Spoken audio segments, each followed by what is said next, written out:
नमस्कार दोस्तों, SWF weather channel पर आपका स्वागत है। दोस्तों, आज की वीडियो में हम आपको चक्रवात ताउते का अपडेट तो देंगे ही, साथ ही आपको एक बात और बता दें कि अब बंगाल की खाड़ी भी सक्रिय होने वाली है। हमारा अनुमान है कि जब चक्रवात ताउते का प्रभाव कम होगा उसी समय बंगाल की खाड़ी में एक सिस्टम सक्रिय होगा और इंटेंसिफिकेशन के बाद यह भी एक चक्रवाती तूफान बनेगा जिसका नाम साइक्लोन यस होगा। तो पहले हम बात करते हैं चक्रवात ताउते की। तो अभी कुछ घंटों में जो गहरा निम्न दबाव का क्षेत्र बना हुआ है वह डिप्रेशन बनेगा और फिर 15 मई की रात को या 16 मई की सुबह को यह चक्रवात का रूप ले लेगा। इसका ट्रैक हम जो आपको मैप पर बता रहे हैं ठीक इसी तरह से यह ट्रैवल करेगा और 17 मई की रात या 18 मई की सुबह को सीवियर साइक्लोन स्टॉर्म की कैटेगरी में रहते हुए गुजरात के दक्षिणी तटों पर दस्तक देगा और फिर ये कमज़ोर होते होते राजस्थान से गुजरते हुए पंजाब के आसपास आकर लो प्रेशर का रूप ले लेगा। तो अब बात करते हैं कि देश के किन किन राज्यों पर इसका कैसा प्रभाव पड़ेगा।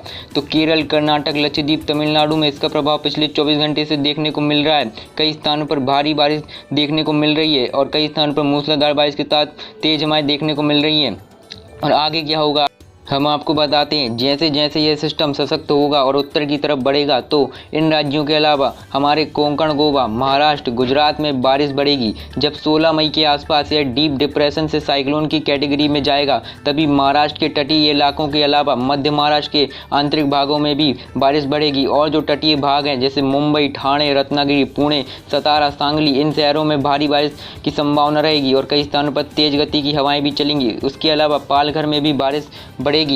अब इसके बाद की अगर बात करें तो 17 मई को यह गुजरात के काफ़ी करीब पहुंच जाएगा। तब गुजरात को भी कई शहरों में भारी बारिश बढ़ेगी और कई स्थानों पर मूसलाधार के साथ जल सैलाब जैसी स्थिति देखने को मिल सकती है। जलमग्न हो सकते हैं गुजरात, महाराष्ट्र के तटीय इलाके।